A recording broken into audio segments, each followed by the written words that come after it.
Hello, welcome to this episode of the Citizens Chat on Civic Space TV. I am Muliisa. Today, the chat is going to Chankwanzi to discuss the cabinet retreat, the introspection cabinet retreat happening in that part of the country. We have cabinet ministers, members of the NRM, the top league, the Central Executive Committee, and other big government officials. We want to discuss what Ugandans should expect out of that retreat and probably what more the NRM government is cooking for the citizens of this country. But also later in the show we shall discuss bits of what is happening in Kenya and look at what more can be coming out of the protests from the Generation Zs and the responses from President William Ruto, especially now that we know the president says partly what is promoting those protests is financial support from foreigners that are bringing it into Kenya. And later we shall talk about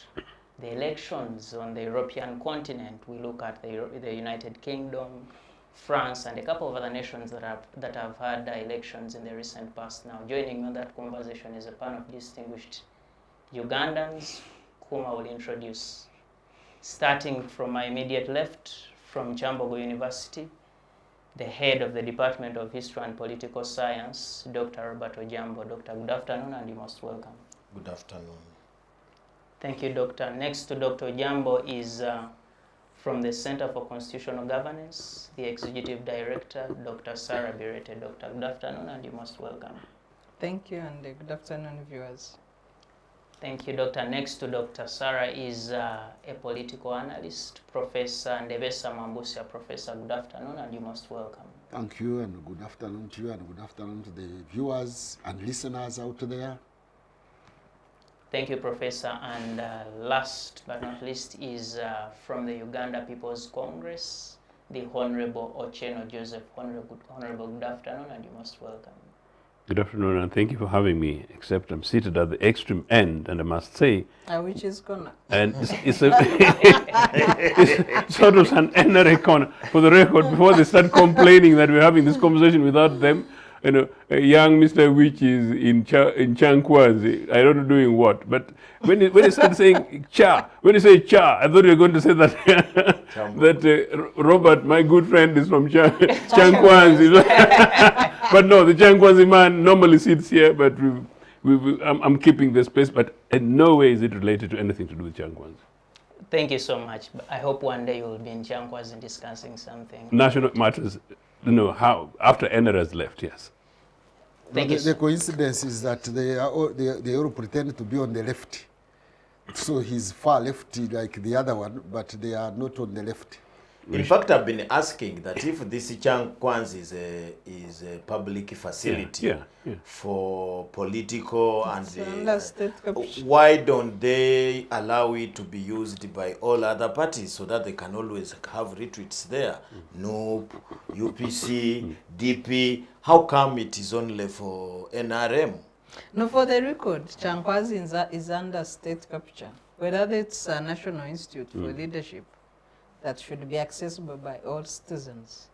The NRM personalized it and took it over and then militarized it. It is run by the army. By the army, yes. If you go there, you are forced into those funny military fatigues. And then the intimidation, the army. So it's now a military space. Maybe we should sue UPDF for taking over a citizen's facility. Doctor, briefly in that particular regard, one of the explanations they give is that it is one way of teaching Ugandans to love their country. Yes. Loving your country does not mean funny military fatigues. You can imagine everybody goes. The president claims to have banned second-hand clothes, but everybody in Chankwanzi is wearing second-hand clothes because they wear, put there. Tomorrow you don't know who has worn it. The diseases he talks about. Second-hand clothes does not mean bazunguzi that he likes bashing. Chankwanzi, they wear second-hand clothes that the president has banned, and then they keep sharing. Everybody removes another, and tomorrow removes, and they are military fatigues. No, does it mean that it should only be for NRAs who should love Uganda? In any case, actually than Chankwanzi, because they're busy breaking this republic. In fact, the fundamental thing they're discussing is how badly they've been stealing from this country and how scared they are that you young Ugandans might go to the streets and begin to demand for your monies back. But for me, to balance the situation, has the UPC, for instance, asked for this facility and I have. don't give We it to told them? the civil society to apply. Yes, They yes. never got a response. Yes. We've tried that. They Wow. never got a response. Yeah. Thank you so much, and it's a hot start to the Chankwanzi debate. Professor, the NRM government and indeed cabinet and other top officials usually meet. There are cabinet meetings, there are meetings at the party level, and so many other meetings. What is so special about them going to Chankwanzi in what they call an introspection retreat? Well, since I am not there or I've never been there, I do not know the agenda and what they do there. But NRM, in most of its manifestos and certain declarations and budgets, they normally say they are consolidating. So I think going there is to consolidate. Consolidate what? To consolidate power. I don't consolidate corruption. So they go there to consolidate. Because from there we have never had a turning point in the history of Uganda. True. It is continuing with what they have been doing, but in a more consolidated way. So now, before they went there, maybe it was sparked off by the corruption scandals crisis that has been in the public sphere, in the public. And that necessitated maybe the top dogs in the NRM cabinet and as well as the NRM secretariat officials to take time off and reflect mainly on damage control. What has been happening mainly, it is damage control. So this one has happened. How do we do damage control? Because it legitimizes the government in power in the eyes of the population. And so how do we go and do damage control? Less strategies or as to how to damage control. Because I don't think that it is basically to fight corruption or minimize corruption, because corruption has become endemic, has become institutionalized, has become normalized. And so if there was to be a turning point there, one would expect some of the ministers to be dismissed before they go there. Or when they go there, you come up with a declaration like Tanzania under Nyerere used to come up with Arusha Declaration and Musoma Resolution. Make a resolution to overcome some of these corruption tendencies. And corruption, in my opinion, which I have broadcast, which I have talked about here, this embezzlement, which I think I saw the president saying that is the most important, I beg to politely disagree with him. The most important corruption, the mother of corruption, is political corruption. Is corruption that is officialized, that is official. Is corruption that you find is in conflict of interest. Is corruption where you find somebody is taking advantage of his position or her position to employ his relatives, his friends, his proteges, his old boys and old girls. It is corruption where they go and award themselves a lot of funds officially. These allowances, that allowances, these big cars, this and that. As they prepare for the 2026 elections, they have to consolidate more money in order to win that election. So, amidst this crisis we have seen of corruption, by the corruption can endanger the security of the country. Corruption is an existential threat to the state. And therefore, when they realize that the publicity that corruption has received may endanger the existence of the state and the regime, so you go to learn how to damage control. Because what I expected in the resolution there was to say, from now, no minister will be accompanied by 10 vehicles or 3 vehicles or whatever vehicles. From now, we are going to reduce our allowances. From now, we are going to reduce the number of assistants who are taking a lot of money. From Chankwanz, we are going to reduce government expenditure. From Chankwanz, we are going to reduce corruption, which is taken advantage of by those in power to grab land, to avoid tax payment, because that is the major corruption. But maybe they are going to go there and say, we are going to strengthen corruption institutions to identify the corrupt. But the corrupt are there. You remember how NRM missed out fighting corruption from the beginning. There were 2 major incidents which I recall, because I have been following the administration since that time. One was a case of a certain Dr. Masaba. He had come from Makerere University. I remember he was a lecturer in sciences. He became a minister. He was appointed a minister. And he said, he identified corruption. He said, some of us in the cabinet are corrupt. And they told him to drop it. He refused. And he was sacked. And yet he had made, I think, a good analysis and discovered that there was widespread corruption, which is not necessarily embezzlement, but abuse of public office for private ends or for sharing with the communities. Another one at that time was a certain company called Danze. NRM, when it had come into power, it had a business company called Danze. It was named after a river there in Ruero. And it was discovered even by the technocrats, by auditors or whatever, that it was involved in avoiding tax. It would import goods without paying tax. Now, it was dismantled, but now nobody was prosecuted of those who were heading it, and it died there.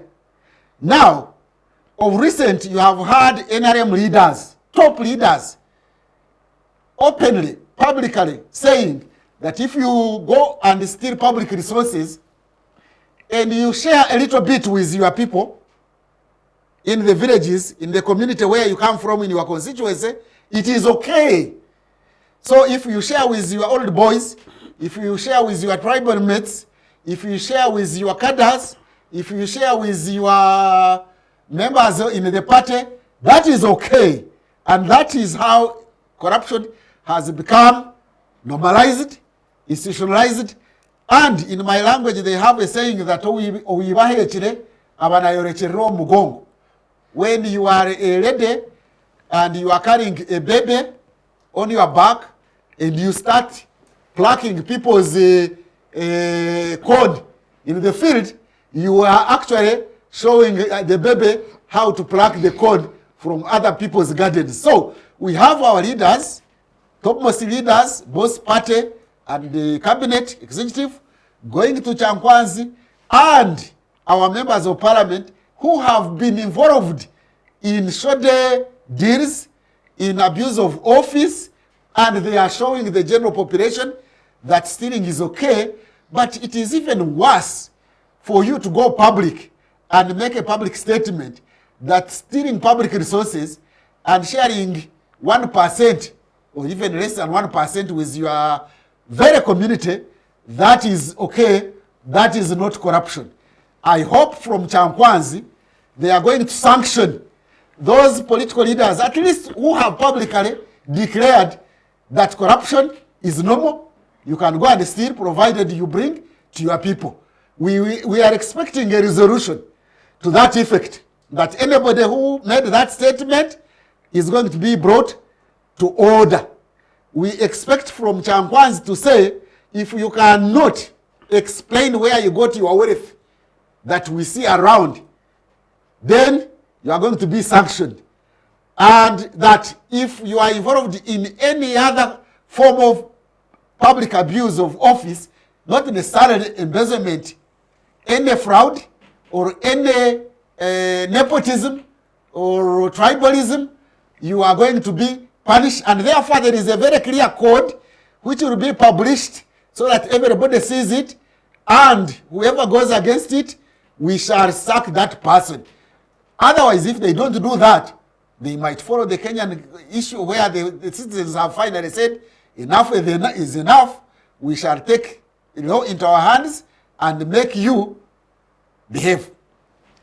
Thank you, Professor. Dr. Sarah, from where you sit, Professor talks about corruption and earlier you mentioned service delivery. The Ugandans sitting in the many districts of this country, should they expect that the NRM in Kyankwanzi, President Museveni and his people, the cabinet, the SEC members and so on, can come out with a solution to corruption in this country?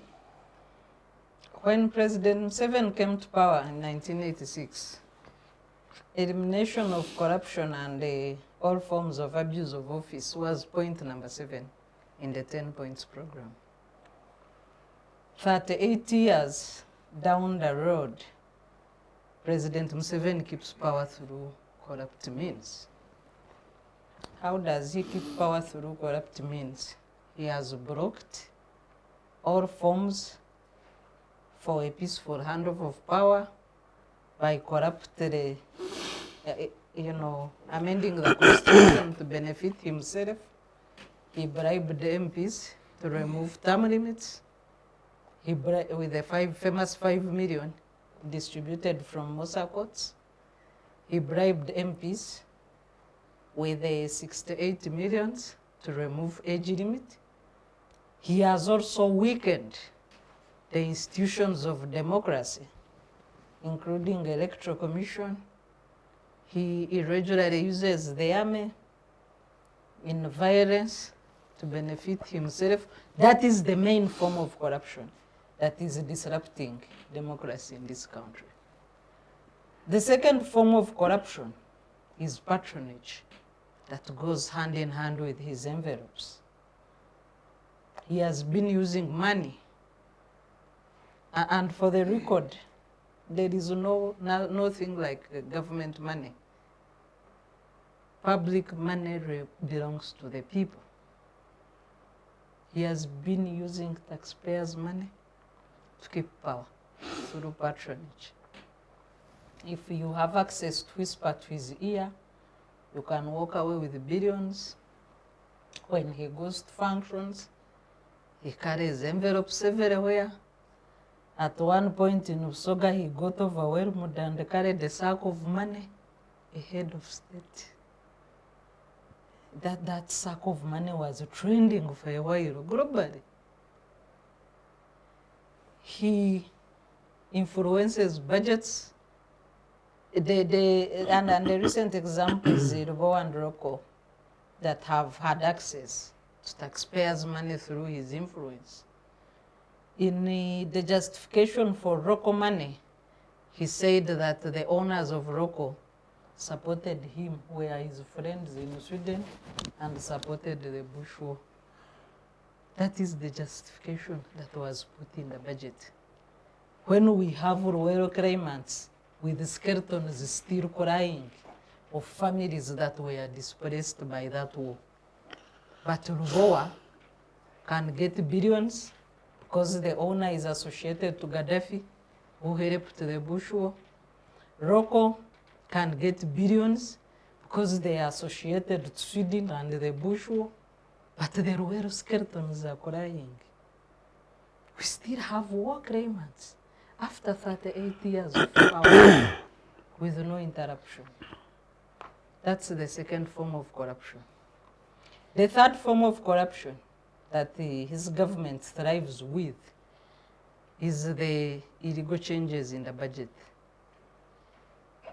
Our whole budget is a fraud because of patronage.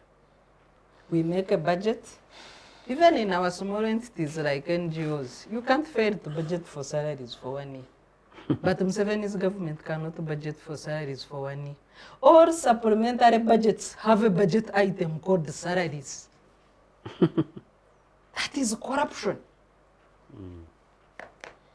The Finance Act specifies what amounts to a supplementary budget, unforeseeable and unavoidable.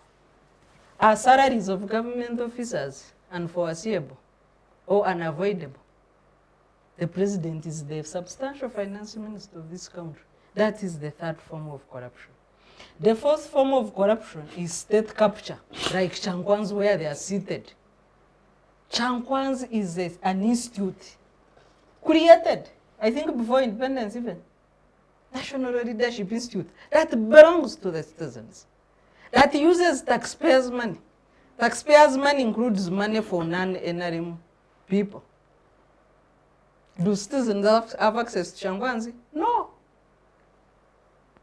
It's a military capture. It's an NRM structure, unaccessible when they wish. It is run by taxpayers' money. The fifth form of corruption is weakening institutions, which is deliberate. Our institutions are on their knees. So point number 7 in the 10 points program, 38 years down the road, is what takes to Mr. Museveni to a retreat. If young people didn't know that, is that a strength or a weakness? Mr. Magufuli, may he rest in peace, he had his shortcomings. But just in one term in Tanzania, people knew that touching taxpayers' money was digging your own grave. President Museveni claims to have been friends with Magufuli. Can he run that one issue from Magufuli on doing away with corruption in 5 years, other than romancing corruption for 38 years? Maybe that's what he's doing. Romancing corruption? No, in Chankwanzi, he's starting the lesson he picked from Magufuli. After 40 years. After 40 years. Since Magufuli before you were has born. been gone for the past 4 years. So may he rest in peace. So when you look at the challenges of the day, yes, corruption is a challenge because NRM has chosen to romance it. But we have other challenges. There is a total breakdown of service delivery under President Museveni's leadership. We have skyrocketing public debt under his leadership because of corruption. We have another challenge that he needs to address. Can he offer Ugandans a free and fair election? And if he claims that people want him, can we have clear evidence that the people indeed still want him, other than stifling the ground for opponents? Well, thank you. Dr. Ojambo, Dr. Sarah seems pessimistic about whatever can come out of Chankwanzi. I want to pick your view. Can this cabinet come out of Chankwanzi with a solution to the challenges affecting Uganda? You know, Philip, the way you are setting that question looks like this is the first time they are going to Chankwanzi. So our viewers may want to imagine that this is the maiden Chankwanzi retreat. By the way, for those who may not be very carefully following what has been happening in NRM, Chankwanzi is even a sinister place. Most of the bad things that have happened to this country sometimes originate from Chankwanzi. You remember that is where somebody knelt and requested the president to stand again. And it was on that basis that they removed the age limit. But before that, somebody had requested the president from Chankwanzi to stand, and that's how they removed the age limit. And many things that have happened in this country, which have not been good for democracy, have started in Chankwanzi. So whenever there is some, as my senior colleague said, whenever there is some shaky environment in NRM, they retreat to Chankwanzi. And while there, they do basically 3 things. One is to threaten themselves. That's where you remember Mama Mbabazi and Museveni disagreed over the age limit things, and there was a very big problem. And many others, even I remember Kategaya one time asked a question which brought him issues and he fell out in movement from Chankwanzi. Number two, they go there to re-strategize what he said, to re-strategize on how now to deal with the issues that are shaking them. But number three, normally they go to Chankwanzi to identify teams of people who can help them to do their work. Because the only team member who does not change in NRM is URM7. But now let's go, let's take the matter in perspective.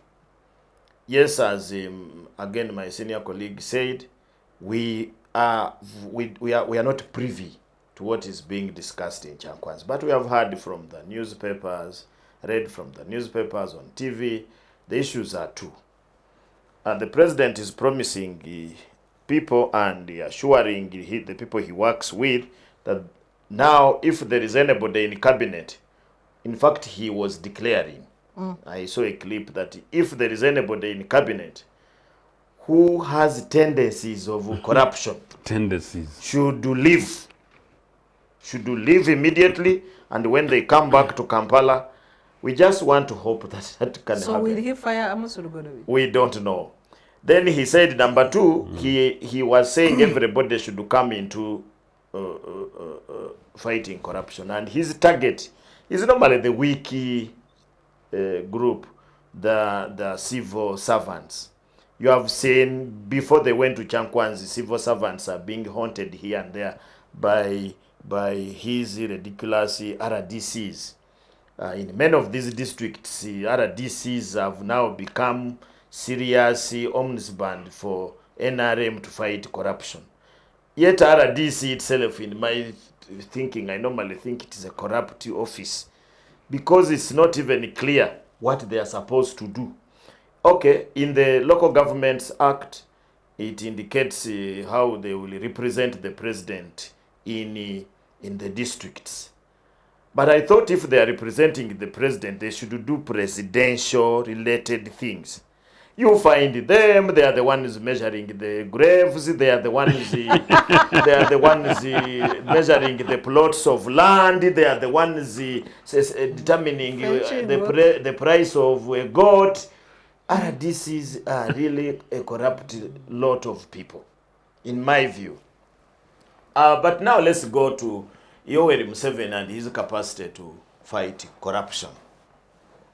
It is just like water and fire.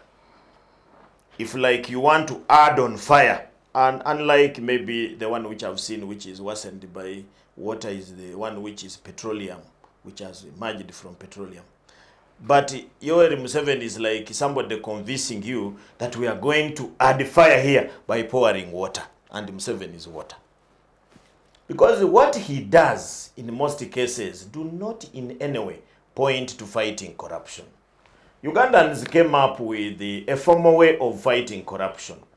Yeah, before even that, there was in this country a special branch of police, which was an investigative body, which was supposed to deal with those problems. Of course, that was disbanded, and now we came up with the CID department. The CID department, its role is normally to investigate forensic and everything, investigate any type of investigation, and they would be the arm which you would really see that can fight corruption. But what has happened?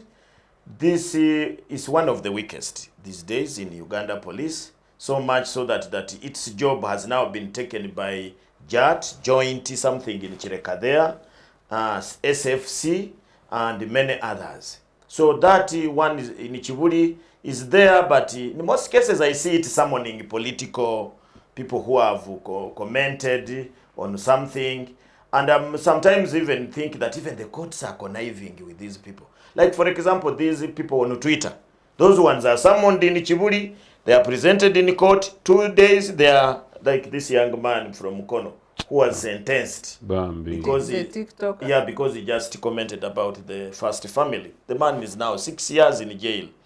So that's where I see CID now very active. Of course, later we came up again constitutionally with another body, and that is the Inspectorate of Government. And the Inspectorate of Government, there is nothing much like, when you look at it, in most cases it has also been turned into something which is used to fight. If you want IGG to have problems with you, have problems with the state. There they will harden on you and you will go. I remember Mama Mbabazi is one guy who really made that organization look so shabby, to an extent that we didn't know that the IGG to work must have, in fact, Mama Mbabazi and the Kutesa. They really weakened that organization, both legally, administratively. They challenged it to an extent that now when IGG is going to meet somebody, they have to be very careful. Of course, IGG has done some commendable job, especially dealing with the civil servants in districts and other places. But it has not captured the real thieves, the real captain thieves that you would want it to put in court of law and somebody is sentenced. Somebody will say it has captured the people like this man from public, the one Kazinda and others, of course, many others. But I would want one time IGG to get on MP or a strong NRM bigwig and persecute him up to the anti-corruption court, and he is convicted. But now the president surprises you. He is the one weakening this organization. I've told you, like the CID, he weakens it by putting parallel organizations. There is State House, I don't know what, then there is SFC, then there is CMI, then there is, now there is that joint JAT, joint something, for terrorism and what have you. So even a person who is suspected is treated like a terrorist. When they take him, the matter to court, the man has been tortured and the case just collapses because they don't have the same mechanisms of investigations. The other ones torture people. It's a torture center. Then recently, in fact, now there is a debate all over the country where the president has surprised people. Recently, he created anti-corruption unit in URA, Uganda Revenue Authority, like he has always created in many, many places. Now, the man who has been appointed there surprises you, the one who is leading that team. In fact, this matter now is in court, so I will only discuss it to avoid the sub judice. This man was working with URA. He was taken to anti-corruption court and charged and convicted of using false document with the intention to commit felony in URA. The court convicted him. I even remember the judge. I think it was Gidudu. Convicted him, and he, because of that conviction, he had to leave URA. He went and served his sentence. The president has appointed him to go and fight corruption in the URA.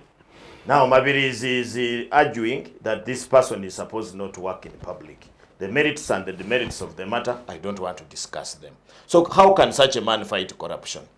Look at this Tweheo, the one who used to be the Secretary General of UNATU, the Teachers Union. You create an anti-corruption unit and you appoint a teacher, a classroom teacher, to be the one to go and work on corruption-related things. What do you expect such a person to do? In fact, what I guessed, and it is my next point, Yoweri Museveni creates positions to reward his relatives, his friends, or people he seems to think they are disturbing him so that they can keep quiet. And that's how Tweheo was brought in. Look at how many people, I don't want to discuss big people, and you look at their ability to fight corruption. You just see corruption being enabled to succeed. So Chankwanzi can be there And the president is now threatening as if he has never talked about it. Remember when Museveni was coming here in the last election of 2016. Do you know the slogan? The slogan was a Swahili slogan. Kisanja hakuna mchezo. For me, I removed the hakuna mchezo and I just said this is Kisanja ya mchezo. That was the most terrible Kisanja that we have ever had. Yes. So I don't think that Yoweri Museveni has now capacity. To me, he looks, for us who come from Eastern Uganda, you know, we grow a lot of rice. It's just like these things we tie in the gardens of rice to scare away birds, but it does not stop clever birds. Because the birds come and threaten it and the thing does not move. He says this is not a human being. Can even stand on it to watch. So I really look at Yoweri Museveni at this level. He cannot, as somebody said, he cannot fight corruption because his government, I have said it elsewhere, and I even put it to pain, that your NRM and Yoweri Museveni cannot sustain themselves here for even one single day without patronage. And patronage depends on corruption. Because people normally think that corruption is embezzling money, and he had explained it better. There is nobody who appoints people on the basis of nepotism like the president, and I like him. He says it, and he has said, he says, this one, I know him. He's a son of so-and-so who helped us to do this, and because of that, we have to bring him. In fact, he had told URA, one time he wrote to URA, and said they should leave this thing of employing people basing on religious morals. They should appoint people basing on what they have helped NRM to do. And therefore you need people of former combatants, a relative from here, another person. So a country cannot be run to stop corruption that way. Thank you so much. Honorable Othieno, if indeed the NRM cannot bring something good from Kyankwanzi, then why is Uganda, why are the citizens spending on that particular retreat and indeed the entire facility? That retreat should be investigated. Yeah. By who? If it cannot be investigated, Scotland Yard. if we cannot, we'll walk to Makindi. if we cannot get, well, Scotland Yard. Do you know why Scotland Yard collapsed? The dog walked to Makindi. Chidio Barracks. Okay. The Scotland Yard was here to investigate something and it was incomplete. By then you hadn't been born. No. So you, the youth of this country, you've been taken for a ride for ages. NRA is a faded thing. NRA is just like Dr. Ojambo has said, you know, you're from Uganda, you also grow some rice, don't you? You know those things Dr. Ojambo is talking about? The things that scare away the best. That is Comrade Museveni.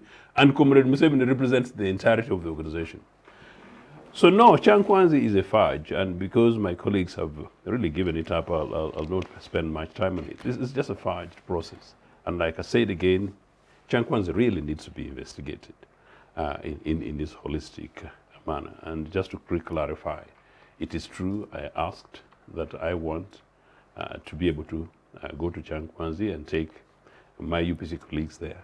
But I even asked in another, listen to it, Mr. Museveni, I even asked that I take young Ugandans to go and teach them lived experiences of mine, enable them and teach them leadership, which may end up being the patriotism nonsense you're talking about, you see? So it would have nothing to do with the UPC. UPC would just be an example. That's the only problem. Because UPC is such the exemplary thing in this country politically. But it would really be very much about enabling young people and keeping them grow and making sure that some young 20-something Ugandans can also seek to go to parliament without corruption, can also seek to go to parliament without being backed by dubious men using mainly stolen money.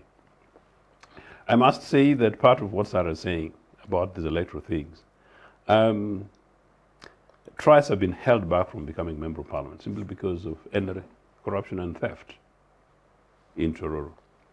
One of which was headed by a top army commander. But like life and history and God would have it, I don't know where that top army commander is. People know these histories. But those are funny things. But no,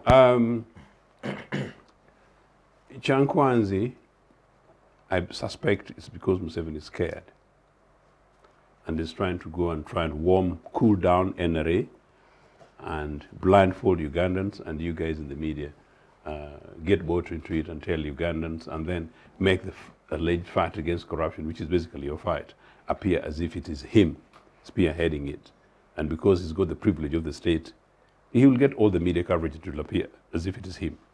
So one of the earliest bits of corruption before that Downze dubious enter another company which could almost be criminal anyway. Maybe future UPC government, if we did not have a national conference and we did not have a commitment to national reconciliation, depending on how Mr. Museveni goes, maybe we may have to investigate this also and make sure that some people over this funny dance thing go to Luzera, because it's all your money, you see. So a lot more would come out beyond maybe the suspicion of who was dodging, because we want to know who were the directors, your money. The earliest was 1987. Unfortunately for you, you were not born, but it's so recent since Museveni was in charge, and that has not changed. There was a currency conversion. You heard about it. I can see most of their young colleagues in the back, in the cameras, they also like figures. So just for the record, this is a program predominantly managed and run by young people, and they're fantastic people, and they normally challenge us during breaks about some of these kind of conversations. So we take it seriously. I think after the show, we should take a picture behind the scenes. One of these days, actually. Yeah, indeed, yes. So because in many cases, some other people out there who have not been born by 1987, you'll think it's like the historic time of Jesus, those days, so distant. And yet the reality of the foundation of the miseries that you have, that I was talking to, maybe I mentioned my Askari actually this morning, and he told me, sir, I can't go to those hospitals. So he doesn't waste time going to health facilities, he goes to private places. We're emphasizing a different point, but that is how, he was very clear about it, he doesn't waste time to go to a public health facility because he knows he will not get the right treatment, something as bad as that. But he doesn't know the background, but he was born later than 1907. So currency conversion, we changed money. Museveni knocks off 2 zeros from if you had 100 Uganda shillings of the time. You remain with one. You remain with, sorry, 1,000. I'm sorry, you're right, actually, you remain with less. If you had 1,000 Uganda shillings, you remain with 10. And then after that, Museveni chops off 30% of that, you know. So you get 700. So you remain with 7 shillings Yes. from 1,000. The 30% has never been told. We don't know where that money went. 30% that Museveni chopped from your money in 1987. You know? Allegedly what dates. But whose war? You know, whose war was Museveni fighting in Luwero, and for who? For the citizens of Uganda, surely? In any case, I've also argued that in the unlikely event that Museveni came to rule Uganda, the man in came and did, and broke our necks of our people, killed our people in Luwero, did all those things, did their fun, dubious things with the guys associated with Rocco and Gaddafi. If only Museveni came, and today we're not discussing corruption. If only Museveni came today and they built something in this country. If only Museveni came and there is hope for young Ugandans. The fundamental change. You know, if there was a fundamental change, a constructive fundamental change, you know, we would sort of seek to move on. But the manner in which Museveni now takes our people, you know, for a ride and claims Chankwanzi. No, Chankwanzi Museveni knows that, and by the way, you know what happened yesterday, apparently, as part of our breaking news, that Ruto dissolved cabinet, you know, as a result of pressure from young people.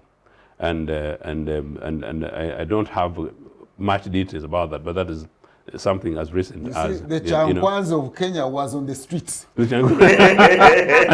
he was trying to avoid the lecturers were those is it Z what? Generation Z. Generation Z were the lecturers. They retreat. They were the instructors, and Chankwanzi was on the street. Yes. And the government has learned, Yeah. and Ruto has learned, and he's making changes. Indeed, and as this program has discussed before, Philip, that's important we discuss this, and it's important we encourage you, young Ugandans, to learn from Kenya, take position, put pressure. And I've said, and I think I told this program, that pressure works. Protests work. Demanding and putting these guys and holding them to account work. to the extent that we're able to force the changes that took place in Kenya, tells you that there's no reason why it cannot be done here. Because in any case, we're not only related economies, but we are relatives, like Comrade Ojambo and I would tell you that, well, we're basically relatives from across the borders in many different other ways. The profile of a population sort of remains the same. In any case, we're East Africans. In any case, we're Africans before the colonial boundaries. And in any case, as I said, during my O-level, after my O-level, I got my results when I was in Kenya Highlands. So the lived experience is that these things can be done. So young Ugandans just need to put pressure on Mr. Museveni. These guys went to Chankwanzi. Museveni is reorganizing and remobilizing his guns to say that, look, you guys, let's prepare to find a way in which we're able to fight this thing onto the people and maybe we're able to cool down and calm down.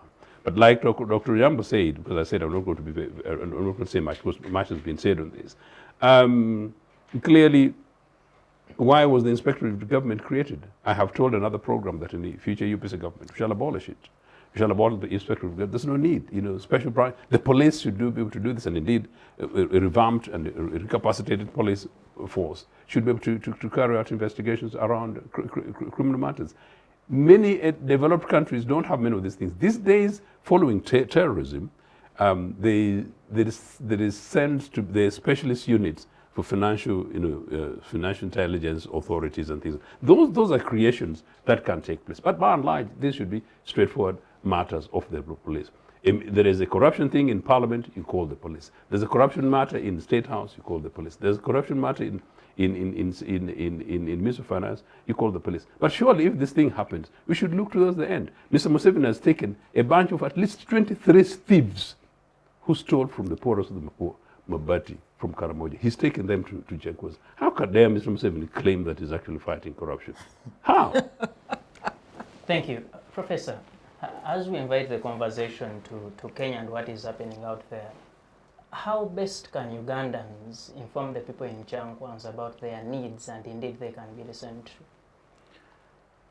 The citizens need to have their own Chankwanzi and teach the people who have gone to Chankwanzi 1 or 2 lessons.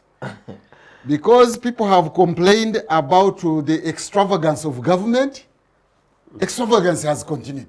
We are talking about corruption, and we are neglecting to look at extravagance, the extravagance of the state in expenditure, having these big vehicles, having splash offices, having budgets. And the bloated structure. And the bloated structure, and the bloated public service, political service. Uganda has got more than 2 million elected officials. 2 million. This is a fact. You can go to the Electoral Commission. Yeah, true. USA, which is about 400 million people, and about, I don't know how many times richer than Uganda, has less than 700 elected officials. So Uganda has been too much electrified or whatever. And you have that big structure. Everybody, even if he's not getting a salary, he is getting where to cut a deal. Yeah. So the councillors are looking at the districts for deals. The MPs are looking for deals. The members of parliament are looking for deals. Public servants are looking for deals. So Uganda has become a deals country. Kusamula. During Idi Amin's time, there was something called Kusamula. So we are samularing. They are samularing. And so the best way is for citizens to take the matter into their hands and become the classroom. They should be the ones to teach people who have gone to Chankwanzi 1 or 2 lessons. It has happened in some other countries. If you go to USA, there was a Occupy movement where they were sending messages and feelers to those in power. Recently, the students were teaching the government of Biden about his excess support for Israel to kill the Palestinians. So, when we talk about re-education, Chankwanzi is re-education. When you go to Chankwanzi, you are being re-educated. I think the professors, the lecturers of politics in Uganda to lecture to our cabinet should be the citizens. The youth, you are said to be about 30%. For those from the age, yes, from the age of 18 to 30. Those are critical mass of lecturers, of teachers, of re-education. Those ones should re-educate our MPs, should re-educate our public servants, should re-educate our bureaucrats, should re-educate our presidential advisors, should re-educate our cabinet. So my answer to your question as to how to reverse this trend is for citizens to convert themselves, to transform themselves into Chankwanzi lecturers. This time not Chankwanzi the site, but the villages, the streets, the footpath, the parliament, so that we actually re-educate the political class in Uganda. Here we are not talking about even those in government. Even those in opposition have been found wanting. So the political class needs re-education. And this re-education must come from citizens. So I call upon the citizens of Uganda to become lecturers, Chankwanzi lecturers, but not Chankwanzi in Chiboga. Is it in Chiboga? Where is it situated? Somewhere. In Now it's a Chankwanzi district. district. It's a district in Chankwanzi. Let there be Chankwanzi on Kampala Road. Let there be Chankwanzi in the footpath in the villages. We re-educate the political class so that they can change their behavior. They are too extravagant. They pay themselves hefty allowances and we just keep quiet. They get involved in all manner of deals, in tenders, in contracts, in all those. They always cut deals and give us shadow work, shadow things and that. No, this country cannot continue under the shadow of governance. Let the citizens become educators. Let the citizens teach the political class. If the citizens don't teach the political class, then the political class will continue going to re-educate themselves in damage control and how to get more bukujukuju. Is it bukujukuju in Uganda? Yes. When they go to Chankwanzi, they teach themselves how more bukujukuju, how to avoid. But they are also making deals. How Actually, in one place. they are also in one place making deals, but also teaching each other how to avoid the public. That's correct. To capture them, and then they have the impudence to go to rallies and tell people that it is okay, it is fine, it is natural, it is normal to steal, and you steal 100%. If you can give 2% to your villagers only, It's okay. the rest can go hang. Really, citizens, fellow citizens, if we don't take the matters into our hands and re-educate the political class, whether they are opposition or government, then this country will continue sliding until further notice. Thank you so much, Professor. And indeed, you that is watching me, you have a duty to become an educator and educate the people in Chankwanzi about what you need in this country. The Citizens Chat Show takes a very short break and we shall be right back. Digital rights are those human rights and legal rights that allow individuals to access, use, create and publish digital media or to access and use computers, other electronic devices and telecommunication networks. Digital rights include a right to freedom of expression, information and communication through technology, a right to privacy and data protection, a right to credit for personal works, a right to universal and equal digital access, a right to identity, a right to anonymity, a right to be forgotten, and a right for protection of minors, among others. The state's digital rights are frequently violated through various unfair actions, for example, blockage of websites and social networks, theft of credentials, unauthorized use of people's data for personal gain, privacy intrusion, online censorship, arrests and intimidation of online users, internet blockages, and the proliferation of laws and regulations that undermine the potential of technology to drive social, economic, and political development worldwide. It is hence every citizen's responsibility to respect rights of other digital users and to speak out or report to the responsible parties when one's rights are violated. You are still on Uganda's leading freedom platform, the Civic Space TV, and this is the Citizens Chat Show. I am Muliisa. Today, we are discussing what to expect from the cabinet retreat in Chankwanzi, but also now we're going to touch on the evolution of the protests in Kenya and how it can come to an end, but also later we talk about the election cycle in Europe, specifically in the United Kingdom and France. Joining me on that conversation is Honorable Joseph Othieno, Professor Mwambustya Ndebesa, Dr. Sarah Bireete, and Dr. Robert Ojambo. Dr. Sarah, in the earlier segment, Professor talked about the education from the citizens to the leaders, and indeed we've noticed something like that in Kenya. The government of Kenya has tried to give a series of responses, but the citizens seem to be in love with the teaching. How much can these citizens teach, and where does the teaching end? Teaching also has holidays. They should have a holiday. You see, the Gen Z movement is unstoppable.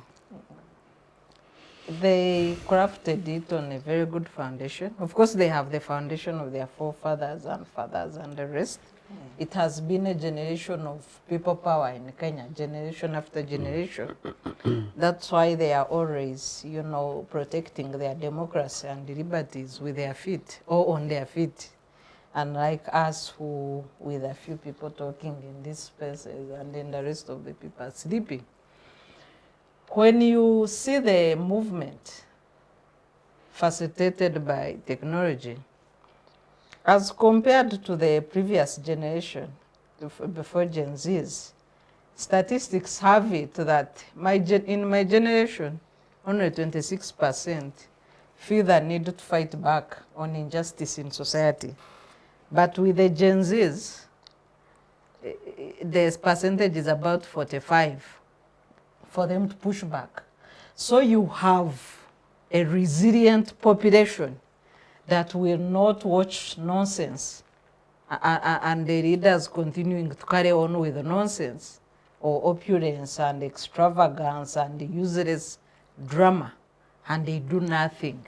Because the chances are that 45 out of 100 people will push back, and that's how the Gen Zs find themselves on the streets.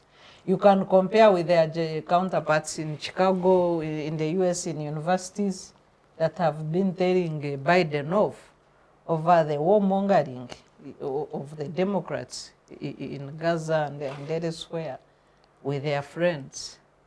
So people who are leading, I think it's a wake-up call, and maybe that's why Museveni is a bit on a panic mood, because 45 out of 100 people, of the young people, are likely to tell you to go to hell with the things that don't make sense in public spaces.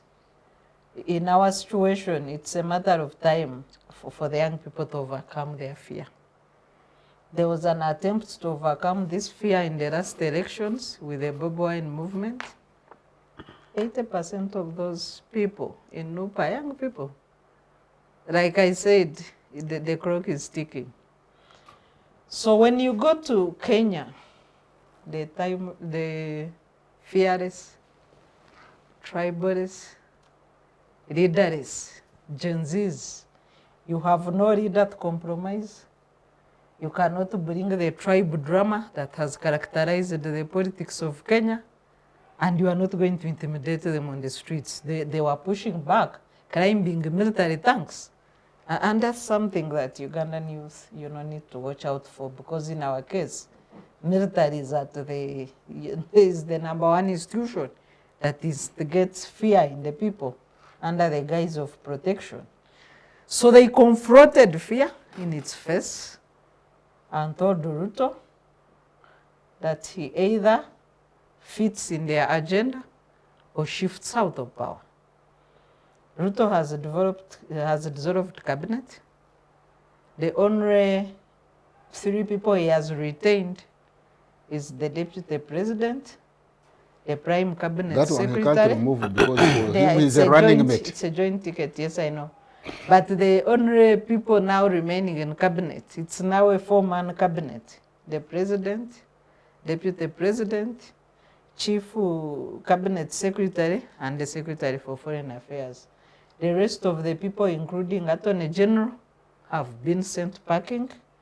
And in his address to the nation, he has said that he has evaluated their performance vis-a-vis the current challenges and demands of the people and found them wanting. Of course, it was the pressure, the push. And he says that he's going to form, after consultations, a government of national unity to take Kenya forward and dissolve the pending challenges, including that of public debt. Ruto should be given credit for heeding the push and demands of the people. It has not happened in a day or two. These have been 2 weeks or more of protests after talking. The challenge we have in Uganda, like I have said before, we have fewer people talking. We have the elite hiding under the table waiting to cut deals with the corrupt regime. And we have the rest of the population sleeping. The NRM has been celebrating having brought peace, the Tweba Katoro slogan. But I think people took it literally. The Tweba Katoro to mean sleeping endlessly and watch on as government goes to the dogs. So it's a challenge to us, and I wish to congratulate the Gen Zs. Let them keep pushing. They can go through the sky. Thank you so much. Dr. Ojambo, when you look at the situation in Kenya, I want to relate it to the between 2010 to 2013 Arab Spring movement. Do you see such a movement in Kenya overflowing to neighboring countries and by extension the continent of Africa? And unfortunately failing, the Arab Spring failed. The Arab Spring is one area that I've read and even related to the walk to work. And I've been hearing many commentators wondering whether what happened in Kenya can happen in Uganda. And it's just a function of forgetting.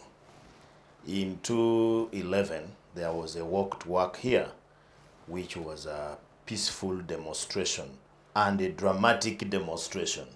In fact, in my own analysis, something that was nearer to that was the movements that took place in 1945, where the traders and the common people were protesting against the colonial laws on many things in this country. So in Uganda, we already had that phenomenon. It might have not achieved what it was true, but at least it was one thing that showed that Ugandans can demonstrate peacefully without going to pick guns and hide in a bush. And for months, people were demonstrating. And their point was to lower the cost of living. Their point was to fight against corruption and extravagance. You know, it also came from that economic crisis that came in 2011, which started in the Western world and came here. And for me, I have even put pen to paper and written about it as one of the movements that have taken part in this country. Only that it did not have people to take it ahead and maybe the politics like it has happened in Kenya to now see how you can negotiate with the people in power to change things. People ended up in prison. I think during the walk to work, Besigye made record. He entered prison I don't know how many times. It was supposed to be a Guinness thing, but you know this Guinness thing sometimes is for only Western interests. So I really think that, I don't know where you got the idea of the Arab Spring. The Arab Spring, as Professor said, may have not succeeded, but it changed a lot of things. For example, in Senegal, it almost ended a government there. There was sort of some Arab Spring type in Senegal. Of course, in Tunisia, it kicked away a man who had been there forever. In Libya, in Egypt, since the Arab Spring, Egypt has never come back to where it was. In Sudan, where we used to think that the president Omar Bashir was a demigod. He was demystified to nothing, and up to date is not there. here in Uganda, it did not achieve what they wanted to do, but at least in my view, it showed that Ugandans are not that violent, that they can protest, they can just walk to town. You know, I was amazed that policemen were stopping people who are saying, for us, we want to walk. And they would say, please don't walk. But you know what it meant. So I want to now tune to Kenya. In Kenya, the Gen Zs have surprised the people. And as I said last time when I was here, that by the time we come back to this show, there will have been talks. And that's why Kenya is a little bit ahead of us. They sometimes bury their differences and sit down and talk. For those who may, these things are not just happening because Ruto is a genius. Ruto is not there alone. In Kenya, you cannot be a president alone.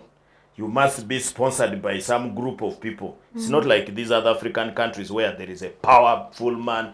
Remember Kibaki, he was not there alone. That's why he had to heed to that talk by Kofi Annan and appoint people in the government, because you are not alone. So in the course of the week, there have been a lot of talking. And one of the major things that has changed now the Kenyan terrain is that 2 days ago they signed the IBC bill into law, the one that they are now going to use to appoint the equivalent of the Electoral Commission here. And it surprised me on that announcement. Odinga was there. His vice, not the woman, but Kalonzo was there, and a number of, what I didn't see, the members of parliament were not there. So it's not a surprise that we are going to see a government of national unity. The NAC type of government is going to come out very, very soon, because they have already talked. In fact, the Gen Zs have now divided into two. There is a Gen Z group which is saying that Odinga has betrayed them. Yesterday, another group came and said that group does not know what they are saying. Odinga can never be right. In fact, in Kenya, for those who may not know, in Kenya, unlike Uganda, the Kenyan activists normally say they have 4 arms of government. There is the legislature, the parliament, the executive, and Odinga. So Odinga in Kenya is like an arm of government. It's the 4th estate. Is the 4th estate of that place. So he has come into the thing. Of course, he had started earlier with his plan for chairmanship of AU. But this has even now brought him nearer. And even the vice president who had run away has been forced to come back. So my view is that a number of things have changed. Sarah just told you what the Gen Zs have managed to achieve. In my view, the Gen Zs, for me, I really believe that they have achieved. Even if it ends today, yeah, they have achieved. And you know, in our society these days, people want to see a new Gen Z president, but they did not say they wanted that. They wanted changes. The only thing which I don't see them achieving is Ruto to go. So the head of police has been sacked. They might achieve that in 2027. The head of police has been sacked. The economic changes are enormous. They have just made so many things to be changed. But do you know what has facilitated them, if I can chip in? Yes. It is what I could know, even internet, but I could call the rule of law. Yes. Working in Kenya. You see, at one point, that internet you are talking about, it would have been shut down. If it was here. But the Kenya Communications Commission refused. When it came to the judiciary, I think there is something they rejected also. Was it the deployment of the army without going to parliament? Yes. Yeah. So you see, the judiciary was working. I think the military was also reluctant to join because it is a different arm of government. So what facilitated them was the rule of law, and somehow Ruto being constrained from excess by those institutions. So by the limits. Yes, by the limitations by those institutions. So when we are talking about power sharing, my take would be that actually power sharing, we should not look only at power sharing among the political classes and political parties. No. We should look at power sharing between the legislature and the executive. Clearly that they share power. The judiciary and the other arms of government, the military and other forms of government, and other institutions of government like Communications Commission, like IGG, like Electoral Commission. If there can be a way of sharing power so that power is not concentrated in one place, but it is shared between different institutions of government. Where Kenya is going ahead of us and why is because these institutions are somehow functioning and somehow autonomous.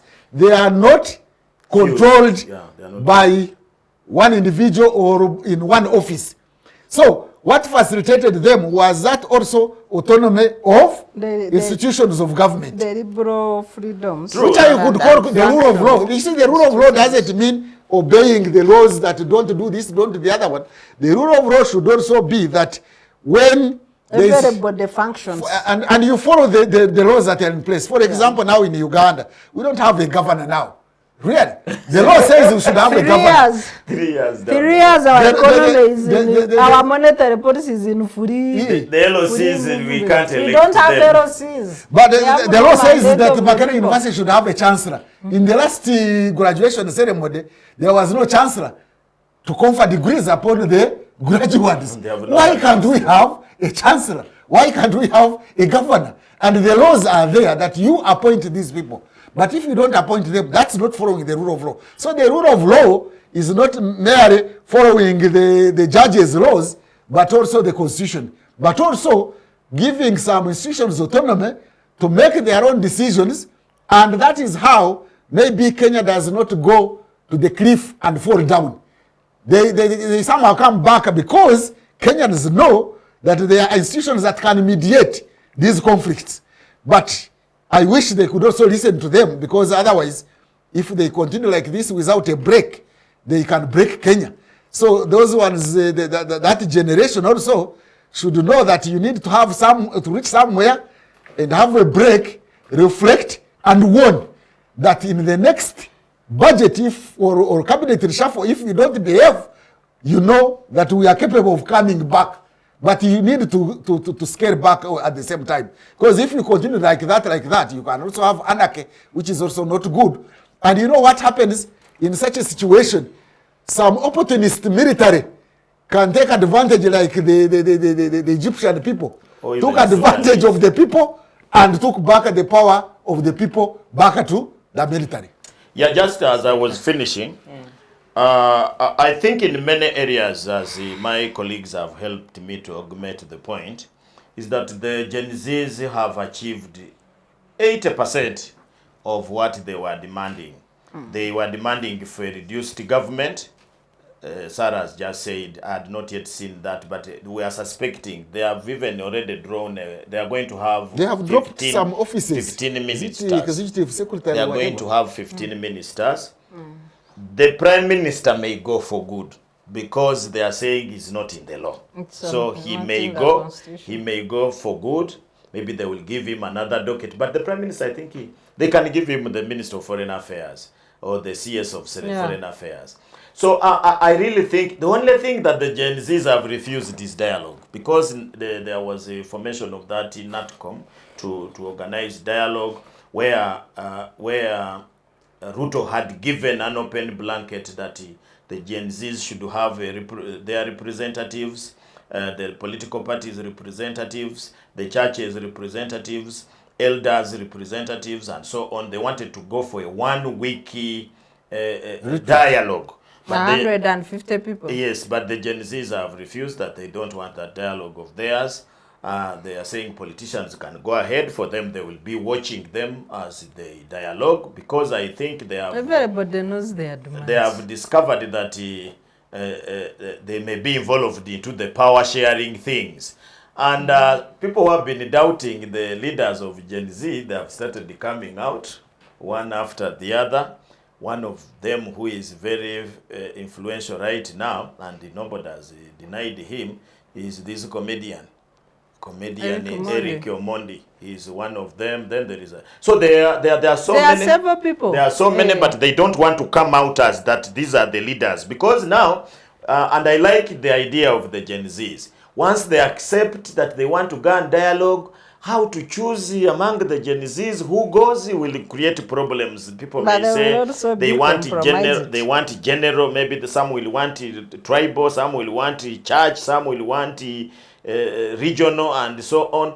So me, I think in the formation of government and the transformation of the state, I want to agree with my senior colleague that Kenya has moved, and I think if we are in a race, Kenya is ahead of us. We shall need to run so much to reach there. First of all, to build institutions.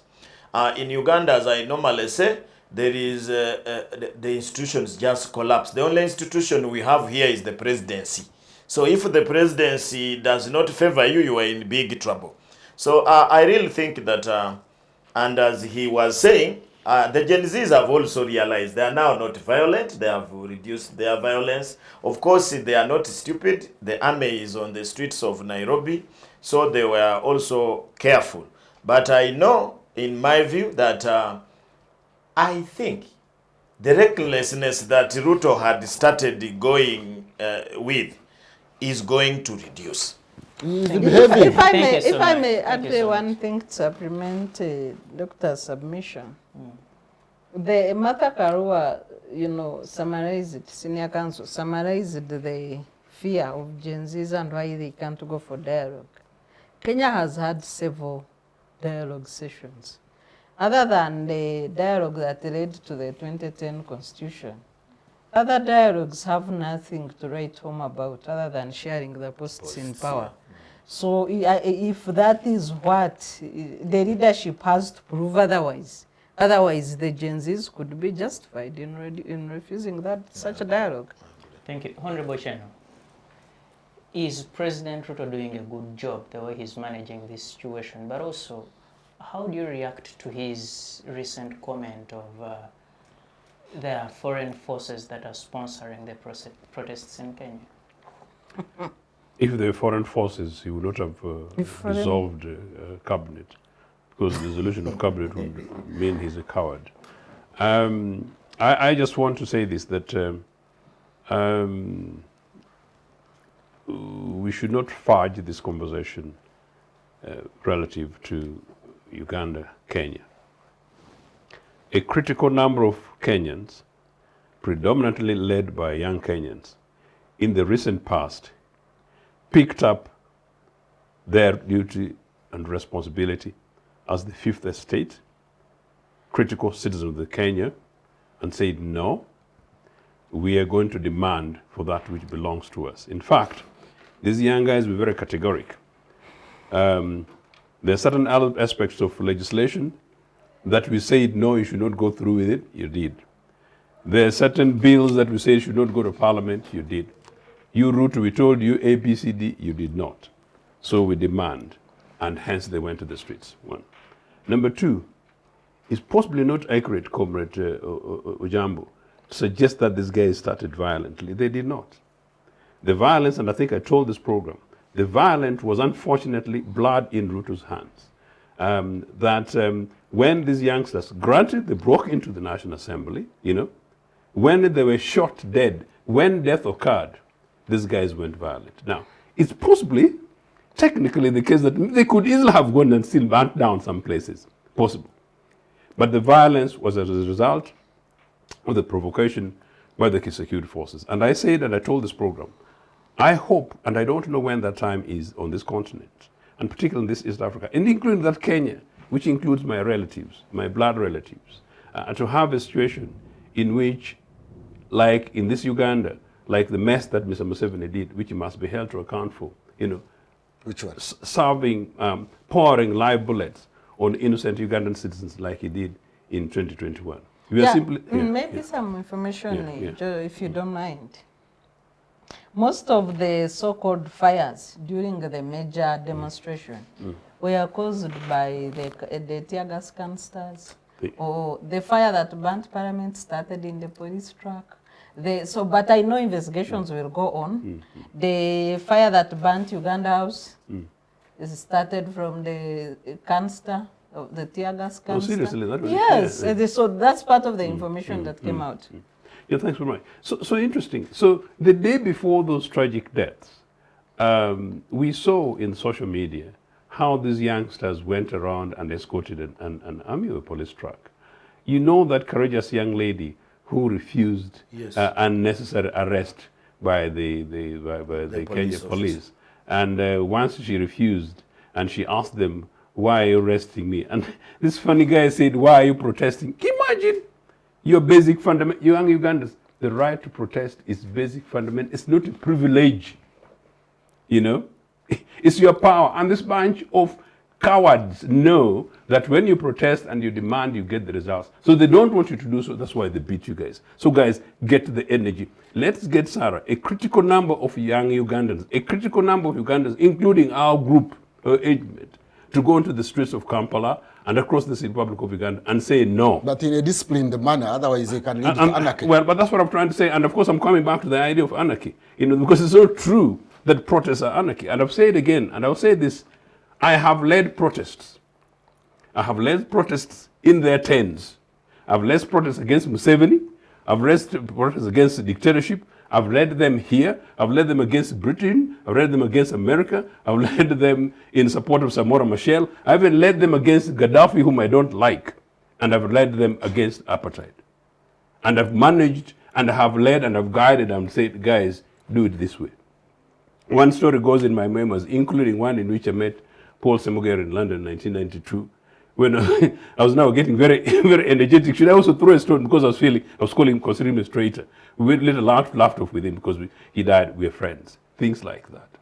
I am saying the right to protest is a basic right. In this country, we just need a critical number of young Ugandans to come up. Now, not to right to protest. Protest is a form of expression, but not writing. Did I say right to protest? Right to protest. Right to demonstrate and to protest. Now, in Kenya, post-elections, there were challenges. Talk about the electoral commission thing. There were challenges. The Railas started with these things, and actually, one of them found me in Kenya. And in fact, I went to witness one of them. I think the one in Bungoma. I've told this program. You know, I went, and the amazing thing there was that this huge crowd, and the police with batons. I only saw 2 armed police officers near these things. So this is what Ugandans need. We need to demystify the nonsense about this Luwero criminal bandit thing and the gun. You know, it's your gun, it's your money. And Museveni is deliberate, including dressing people in military thing in Chankwanzi, is to play onto your mind. And I'm trying to tell you guys that this thing is being done deliberately. And I'm saying it can be done. We can change this country. So some of the background that my colleagues have already given, granted that happened. But as of last year and the year before, these cost of living thing demands, it was pushed, and so route was pushed onto the hill. Now, when the youngsters came and started protesting and demanding, it's because they did that. Now, the credit that Dr. Ojambo is giving to Ruto, I want to pull it back, but rightly he responded, to be fair to him. But on the day that these youngsters died, Ruto went on television, and I don't know where he got some dubious advice from this region, you know, from some of maybe his crude friends, to go on television and call these young protesters and call Kenyan protesters, demonstrators, criminals. You know what? It was in bad faith. But thankfully, where leadership is required, President Kenyatta was there, Uhuru. He came out and issued a senior citizen leadership statement, so balanced, you know, cautioning young Kenyans, but also telling Ruto, this is not the way. By 3 o'clock the following day, I was actually live on the Southern African television discussing this particular issue. Ruto comes on television and says, fellow Kenyans, I have heard you guys. I am sorry. Our lives got done. We lost lives. And I've told also this program how later, I think the third important meeting of his where he goes to have a dialogue with these journalists. Why I'm saying that in the conversation with Uganda, Ugandans need to know that it is actually possible. We need to hold Mr. Museveni to account. When is it that post-Chankwanzi are we going to have 3 journalists to require Museveni? Of course, he will not come to NBS, he will not go to NTV. No, maybe come here to Civic Space. When are we going to have him interviewed by 3 Ugandan independent thinking, straightforward thinking journalists talking on your behalf. I wish you could be one of those guys in the panel, because I know you would be able to hold. Maybe just to give information on 2 things that you have really emphasized. The first thing is, I think what is happening in Kenya gives us a lesson between having these military combat African presidents and civilian presidents. And I can tell you, they asked Ruto when he was meeting these key journalists, not these, and those journalists were up there. That's what they were asking hard questions. So a journalist asked him, what is he going to tell the mothers and the families of the 42 people who have lost his life? And I found Ruto almost becoming speechless. If he was these African leaders who are from the army, he'll say those are criminals who are killed because... at that stage, he could no longer do so, but fair enough. For him, because of his being a civilian, he almost feared. In fact, he was not aware whether the 12-year kid had died. When they told him that the kid had died, because I think somebody had given him a report that it was a rubber bullet. So he asked, was it live bullets? And he said, yes. He said, oh man, that's serious. So that is number 1. But number 2, which I wanted, the journalists have also helped these Gen Zs to succeed. The Kenyan journalists... Because they're the 4th estate. The 4th estate in Kenya is still very strong. Like, for example, when they were meeting the president, it was not these makeshift things where they organize questions, because the questions were hard. In most cases, I wouldn't see the president answer them. Here, they can call journalists and they are supposed to ask a few questions. The one of this station is told, your station is very bad, don't ask me. There it was hard questions by very senior journalists. And I think they have also tried to portray that Ruto may not survive the Gen Zs. In Uganda, the journalists would have given a different thing. Because I believe that the 4th estate normally drives a movement. Honorable, as you conclude. Yeah, that quite clearly, we need a critical number, and Sarah, I think much earlier hinted it. We need a critical number of Ugandans. Ugandans should stop thinking that Chankwanzi is a privilege for them. Then I am challenging slightly more mid to younger groups of people in their 30s plus. They will have a particular professional... So for us, you don't want us? No. I'm talking, of course, for us, we are here. That's what I'm trying to say.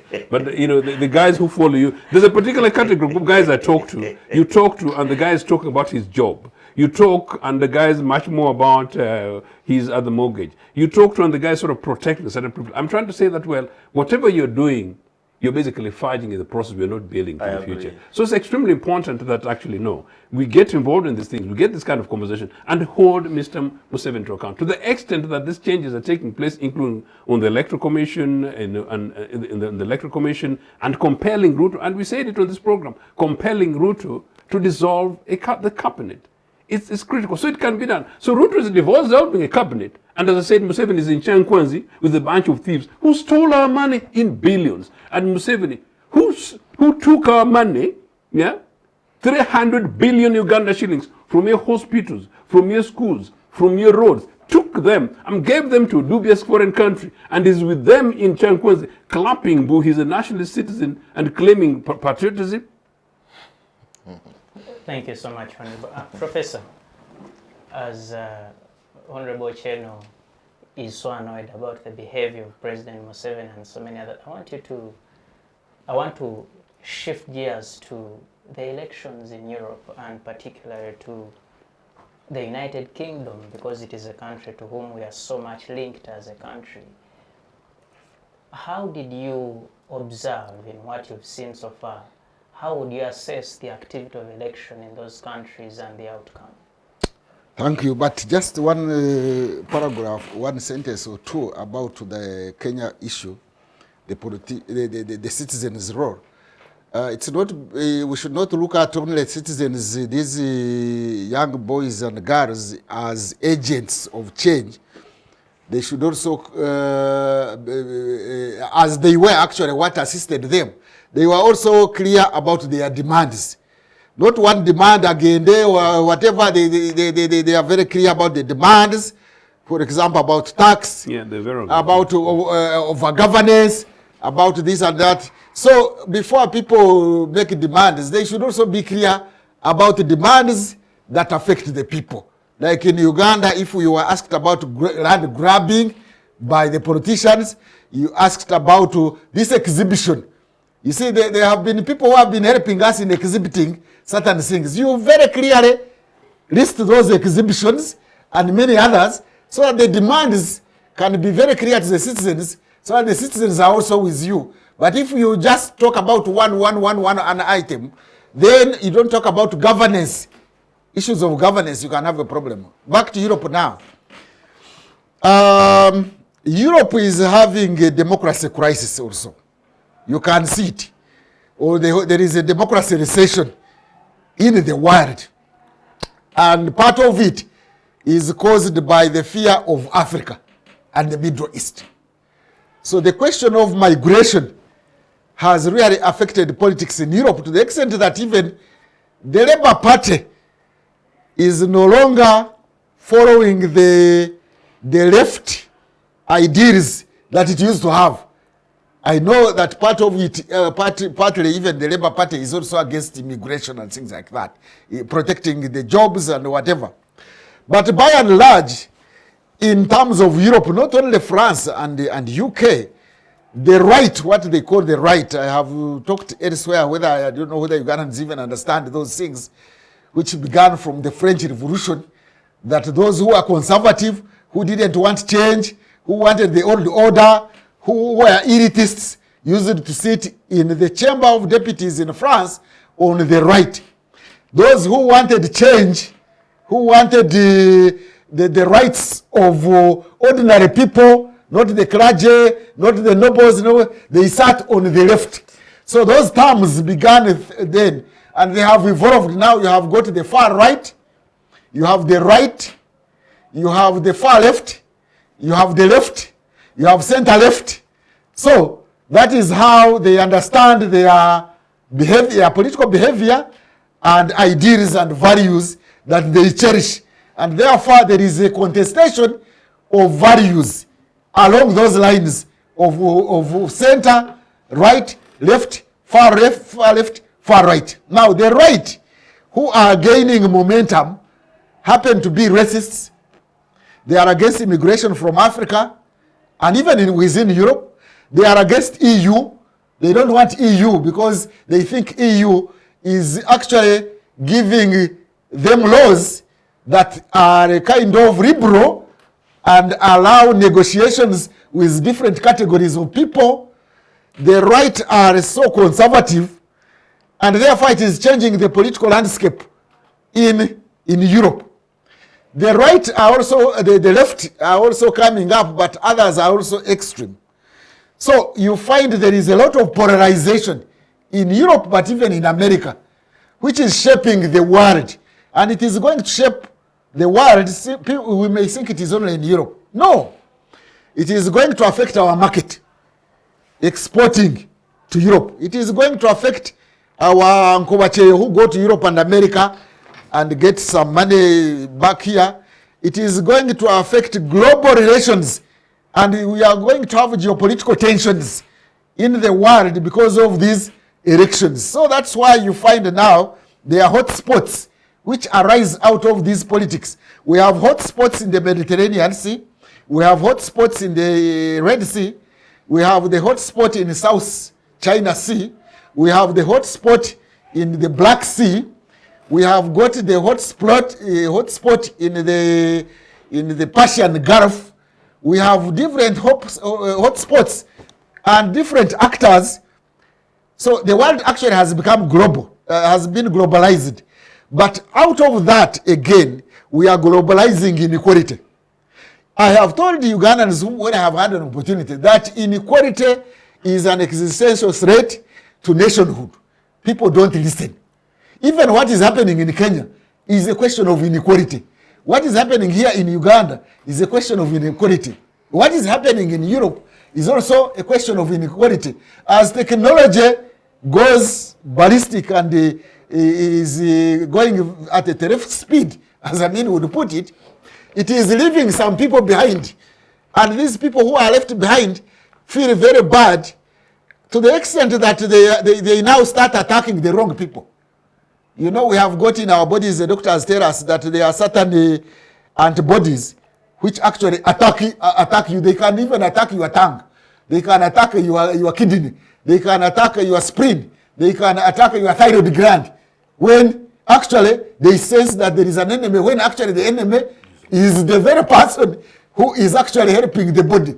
So we are having that crisis of democracy in Europe, and we are having this polarization, and the extremists now in Europe are becoming more extremist. Sometimes they might even exceed the extremists in the Middle East, these Islamic fundamentalists. And that is shaping Europe, but it is also shaping the world. But the rest of the world is also shaping Europe because of especially immigration. So we have to understand the geopolitics of the world and see how to take advantage of that conflict also between them, the big powers, but not just to go and say we are now with China, we are now with Russia. My friends in West Africa, these young people who have come into power, they have overthrown the colonialism of Russia, but they are bringing, of France, but they are bringing in that of Russia. That is jumping from the frying pan to the fire. So we have to understand the dynamics that are taking place in Europe and America, and see which groups are shaping the world, and then we see how to come in also and shape the world. Unfortunately, we do not. Let me make this final statement. There are certain things that happen in the whole world, like what is going on in Palestine, but our students in our universities are not concerned. In the past, in the 1960s, there was Vietnam Solidarity Group. There was groups in solidarity with the people of Zimbabwe, or by then Rhodesia. There were groups against apartheid in South Africa. There were groups that were interested in what goes on in the world. Today, people are interested in Tony Nyira. They are interested in just surviving in their small cocoons and waiting to be opportunistically mobilized by the political class to go and throw stones and injure and become violent against others. Let's understand these dynamics that are going on in Europe. Especially, I want to stress the elites, the educated elites, to understand these concepts of the left, the right, the far left, the far right, and the center. Because we are having those politics in America affecting us here. People are just looking on. They don't know that America is affecting our politics here. They don't know that the Middle East politics is affecting us in Uganda. They don't know what is happening in China is affecting us here. And before we know it, we shall be like those misguided white cells which attack the wrong organ of the body instead of attacking the right organ. If you go in these strikes or demonstrations and protests we are talking about, and you are not very clear what you are doing, you will be like those white cells which attack our organs, and you are attacking the wrong person who is supposed to be your ally, but instead you are attacking the right, the wrong person who would ideally, potentially be your ally. Thank you so much. Dr. Sarah, when you look at Europe and what is happening, from a democracy point of view, how would you assess the processes that are bringing about these changes, but also the lessons Uganda and the other countries around us can pick from these processes? Well, Europe remains, to a bigger extent, the mother of democracy as we know it, modern democracy. They colonized the whole world, including America, save for a few countries that resisted. They imported democracy right from 1869, Magna Carta, declaration that is still their major constitution. And the rest of the countries, as they shed off the imposed leadership of Europe and other, through colonization, then they followed that democracy that has, which authoritarian regimes like to dismiss as foreign. Democracy might not be a perfect form for people or society to govern itself, but it still remains the best option available, and it's not perfect. So democracy has ups and downs, And the global north, as Professor Ndebesa was saying, is facing its own fair share of challenges of democracy. They will overcome it in one or the other. If we take the two elections in Britain and France as examples, and then the American election that will be up in December, we saw the rise, the greatest rise of the extreme far right. The extreme far right are mainly concerned with business rights, and they have very little to do with civil liberties.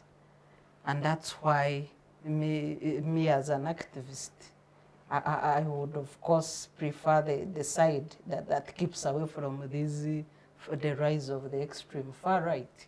I prefer a liberal democracy where everybody's rights are taken care of in equal measure. So when you have people rising to concentrate on business rights away from the civil and political liberties, it is a threat to society.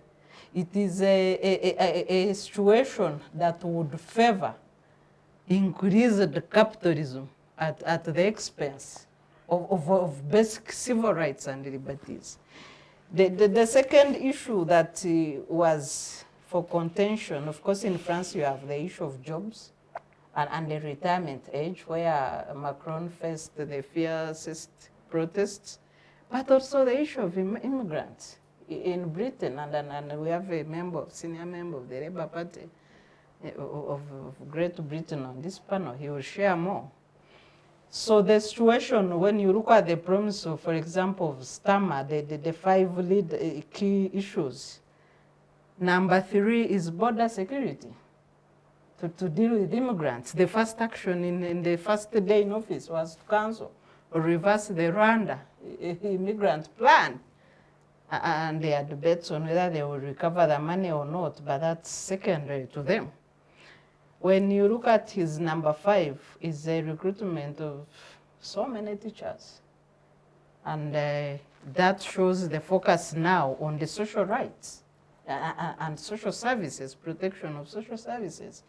Number 1 is the national, the medical system, NHS, services. So that contradiction between business rights and socio-economic and political rights is what is at contention.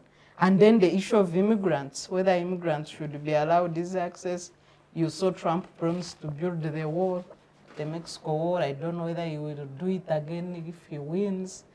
You see the controversy saying so much money is going into wars, and that has given an edge to the Republicans in the US, because they also have challenges with a big debt, although they have more capacity to pay.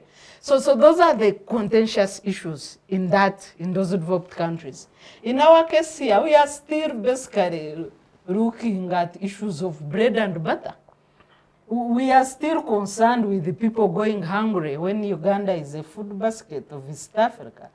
We are still concerned with the failure to basically harvest and dry and preserve agricultural products for a basic 6 months. Our forefathers used indigenous knowledge to harvest dry bananas, cassava, potatoes during the bumper harvest, and preserved it for the rainy day in silos. The knowledge that we have failed to transform basic knowledge into cottage industries, and then you claim to be a visionary leader, 38 years in power. You can't even transform basic knowledge that my grandfather used to preserve enough food security for a family by drying harvest and for 6 months. And then we are here, claiming bragging rights that don't exist. It's at times upsetting. Thank you so much. Dr. Ojambo, as we come to the end of this show, briefly, what is there in this, the changes we see in Europe and by extension the Americas and in Asia? What is there for Africa to learn, interest itself in, but also get worried about? Yeah, the biggest worry is what my colleagues have said, is that the world is not stable. When you look at, for example, for you have limited us in Europe, but when you look from America, people used to look at America as a sample where great leaders came from. But for the last 20 years, there have been a problem in America. Of course, Obama came and hung in there, but after Obama, you have seen that even political parties in America cannot now come up with a credible candidate like it used to be those days when you would get debates from this side to the other side. Of course, in America, it is normally Democrats and the Republicans. But right now, the Democrats are not even sure whether they have a candidate. Because the one they have there, even themselves do not know whether they could vote for him. The Republicans almost have a criminal as their candidate. A crisis of democracy. They're even fearing to associate with him. In fact, only that their constitution is so stringent, and to change from Trump to another person takes a very long process with a lot of primaries. So they are really, I don't know, there are many Americans who do not want to go and vote. Come to the British. The Conservative Party came with a lot of promises. Of course, even misguided them. They left the European Union, and the British have come to realize that they're even in more problems. For example, if you just check when the Conservative Party came in, they have changed the prime ministers. It is like the crisis that was in Uganda here in 1980, where they were changing presidents every few months. And the one who has just been defeated now is hardly a year and a half as a prime minister of Britain. So it really shows a very big problem. Of course, the Labour Party had lost it because they used to look at it as an apologist to foreigners and liberal thinking in Britain, and thought that maybe if you bring these conservatives, they are going to support Brexit. They are going to make sure that the money for the British is used to develop Britain. They will not take Britain to senseless wars like what was in Afghanistan and Iraq and so many things. But they have come to disprove themselves. The ones who came in fact, have performed very dismally. Dismal performance. In France, it's the same problem. You know, people are laughing when this young man, Macron, became the leader in France. And his social and other behavior, people started imagining, which type of leader is this? And you remember, these are societies that are emerging from very strong background of leaders. In the neighborhood, you had a very powerful chancellor in Germany. You have a powerful power to the women. To the women, Sarah, you can take that. And so many others. You know, there are some countries where we don't talk about their leaders, like Belgium and whatever, but they have very strong kingdoms, the kingdom leaders. Now, right now... What do you mean? No, they are kings. It is not the kings who are strong. It is their systems. The institutions. Yeah, but you know, in some of these countries, it is kingdoms, but you don't see them having a lot of trouble into the management of the country. But what I'm trying to say is that when you look at France now, you know, France, through its policy of assimilation, it is one of the European countries that accepted a lot of people, especially from Africa, to come into the politics of the country, especially at lower level. To an extent that in some towns, if you say something against the blacks, you may not get the votes, like in Bordeaux, in the town of Bordeaux. You would find a lot of problems. There is a certain French minister who said that the French team was too black. And you have seen during Macron... The football team. Yes, the team was... that's why some of us used to support it. It was more black than some Arab teams in Africa here. You would see from number 1 to number 11 black people. I think they have tried to change that in the current team, which was knocked out by Spain. There were some white guys, and I think some people are even saying that that's why they were knocked. That's why they were. No, they are the ones who started this debate. Now the other issue has been. Stama has given you a black foreign minister. the other foreign thing, secretary is black. the other thing has been religion. Islam in France has been a very, very big debate. You know, Macron abolished certain behaviors of Islam in public.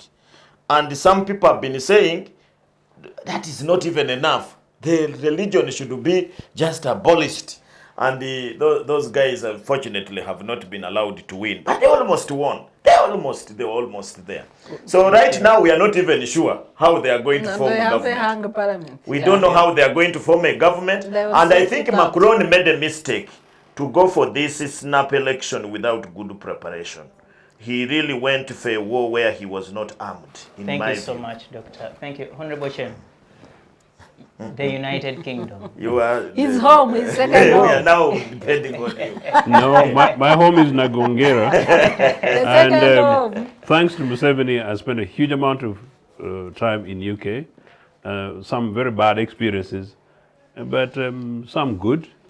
And yes, I am lucky and privileged to say that the last 5 Labour leaders, I had reasonable conversation with all except one. The issue I was trying to talk about France is that actually we should not see that as a negative. Yeah. Macron calling election. That is what we want in this country. It's a confidence test. That's a confidence thing. You take position, you take strategies, you take your position to the people, and the people decide. And then you're ready and willing to deal with the outcomes. Britain, I will take them as samples because I think we are time bound because there's something that we slotted into the discussion. Yes, I want to take Britain actually as a good example to Britain. Since Mr. Museveni came in 1986, Britain has had 9 prime ministers, 9 elected prime ministers. The Conservatives going out had 4 leaders. But those are internal leaders that you elect through the constitutional systems that the governing party, the largest party with Parliament appoints a prime minister, or at least nominates, and therefore they'll almost likely have a prime minister. And so they did. And they did these things with confidence. David Cameron defeated my good friend Gordon Brown. I was very sad about it as prime minister. Cameron came as a young face. The Conservatives tried to test him with the then young Blair. He was almost like a social democrat from a Conservative party. He persuaded the British people. He fumbled with Brexit, and then the voters beat him to it.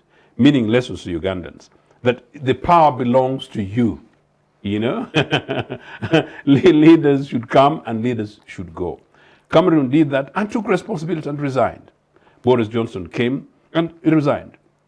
But much more significantly is that come then Starmer, after all these years of 14 years of a Conservative government, to Britain, that is a very, very long time. One political party ruling. Why?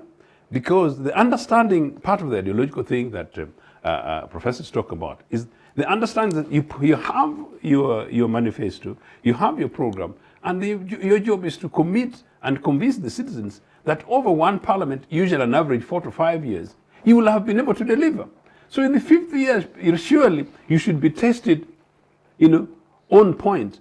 And if you don't meet them, the voters get rid of you. So Uganda, that is how it's done, whether at parliamentary level or indeed at presidential level. And so the British did it. Now for the Starmers, they went around, and the impressive thing that is done, Sarah, for your information, the British cabinet at the moment is over 40% women. And that's sort of the highest, although they've had 2 female prime ministers, but so that's the highest number. And it's also true that, yes, a young, good person, colleague, not friend, David Lammy is now Prime Minister, who came as the first African-Caribbean black boy to go to Harvard and have a hang around with the Barack Obamas. And when Blair was Prime Minister, was around that time, he came in as a by-election, replacing a major African leader, Barney Grant, substantially respected. I was privileged to have met and known both of them. The lesson is this. When Starmer came, they ran on programs, they ran on policies, the kind of things that I was trying to say. So it is basically, what is it that Labour is offering versus the mess of the Conservatives in the last 5 years? The 5 key things for them is health, is education, it's granted immigration, amongst others, and education. You know, now on the immigration thing, why Labour came back into it is now become such a big national thing, and we don't have time to go into it. And I think we need to discuss this topic on its own one of these days. You know, Labour had to try and move closer to the middle in order not to be outdone by the Conservatives. That's the politics of racism. Now, I take you from there to take you to France. In a way, that's part of the issue. The most impressive part of the French elections, which I think is not anti-democracy, is the manner in which the far right, the right-wing extremists, the racist, almost Hitler friend of, in Africa, in Uganda, if you're friends of Hitler, shame on you guys, you know? Hitler friends, and we know some of them, you know? Yeah? They were surging to the polls. The political class, established mainstream political class in France, predominantly the left, mobilized and organized, and they were able to go within weeks to organize and counter and stop the French right from winning the elections. Now I'm saying, in Uganda, surely you guys, we've got more than 1.5 years. Is it impossible for young Ugandans to say, no, Mr. Museveni is taking us for a ride, to plan, organize things, strategize, and make it impossible for an NRM position to become your member of parliament, for an NRM position to become your president? So what is UPC doing? It is organization. UPC is doing its best. I'm doing my best to recover UPC from the best that Museveni and his friends and people who blindly followed Museveni in the bush did. But I think we were able to come and do that because we don't have time. You see what I'm saying? But genuinely, Ugandans need to take lessons from what happened in France. The French realized that their country was going the wrong hands, and within a short time, they're able to galvanize amongst themselves and stop the far right from government. In Britain, I said the most impressive thing is the changes that took place. And then finally, do you know what happened? The irony. The youngest member of parliament in Britain today is a 22-year-old young Miss, I think, Sam Carling, you know, from Cambridge, replacing another young Labour guy. Do you know what? He defeated an incumbent Conservative member of parliament in a very, very conservative area. But that is when people say, no, enough is enough. So they did that. Number 2, the current mother of British Parliament is a friend of mine, Diane Abbott, meaning the mother of the House, the longest serving female member of Parliament. She's a black woman, the first black woman to go into Parliament in Britain. She, you know, but the person who replaces my friend Harriet Harman, who was the outgoing mother of Parliament, member of Parliament, is Mieta Fanbule, a Sierra Leonean refugee who hardly 20 years ago they were running away from Sierra Leone when Sierra Leone was at war, went to Britain, and they settled. She came into my place, went to my constituency, and she's taken over from the mother of house, and she's joined it. I met her recently when I was in London, and gave her 1 or 2 of my own few cents. Meaning, what is it? That is democracy at play. But for Mieta, lest people forget, you know, it is possible for us in Uganda to live in diversity, meaning people can come from Congo, get born here, and become leaders. People can dubiously come from Kenya or Rwanda, become leaders of our country, so long as you do so democratically, and you do so as a Ugandan, and you serve Uganda's national interest. Thank you so much, Honorable. Professor, as we get out of here, is Uganda and indeed Africa able to catch up to that level of organization in terms of electoral processes? To answer your question, if we allow space for institutions to grow, if you don't allow institutions to grow and you only allow individuals to grow, you will not catch up. It is not the individuals whose life span, after all, is short, that will create nationhood, that will create development. It is institutions. Of course, individuals can come in and shape institutions, allow space institutions. But our leaders as individuals, as agents, have not allowed space institutions to grow. Once we have institutions, both hardware and software, hardware institutions are those institutions you see physically.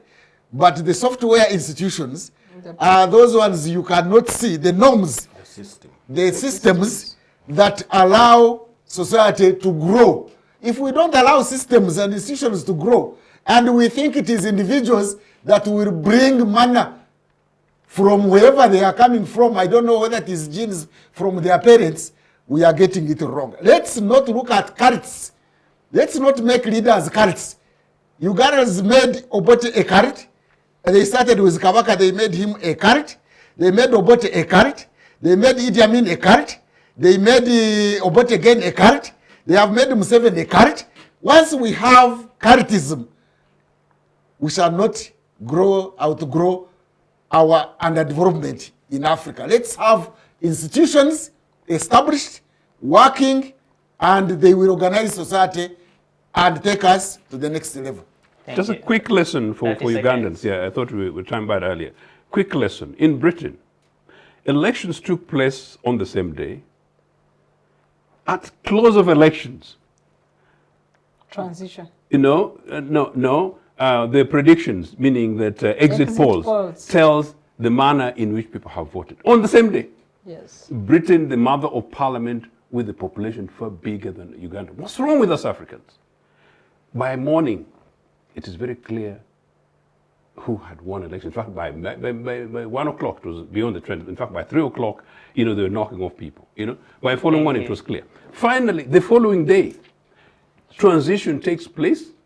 Prime Minister concedes, yeah, goes, the new leader is elected, a peaceful transition takes place, a new prime minister is put in place. One of the things I've taken, one of the things I've considered made Sarah. A future UPC government would urgently seek to review these spaces about the lockdown, because we waste a lot of time and resources for nothing, including, I think, the idea that we should make sure that people who hold these presidencies don't continue eating lots of our money when particularly they'll have lost elections over a 6-month period. We're wasting a lot of money when our young people need jobs. Maybe Dr. Sarah should help us answer that question. What is wrong with us Africans as we get out of here? You know, President Museveni answered that question. What's the problem of Africa? The problem of Africa is not the people, but the leaders who rule for too long. Simple and precise. It is also the people who don't hold their leaders accountable. Only for him to turn into a problem himself for Uganda. So what do we need to do? If we don't know how to count using the ballot paper, let's line up, or let's vote using stones like in the Gambia, the marble system. Let's cast votes, count them, let the mandate of the people to govern be properly exercised. We spend a lot of time looking for how to cheat the people, how to change the mandate of the people and have organs in power. Thank you so much, Dr. Sarah, for that view and for being with us today. Dr. Ojambo, thank you so much for joining us today. Professor, thank you so much for your time and for your views. And Honorable Channel, thank you so much for your time and for the views you've given us today. And to you, our viewers, thank you so much for joining the Citizens Chat Show today's episode. Special thanks to the Center for Constitutional Governance for the work you do to make sure all this is possible. Special thanks to the people behind the machines, and from us we say good evening and may you have freedom always.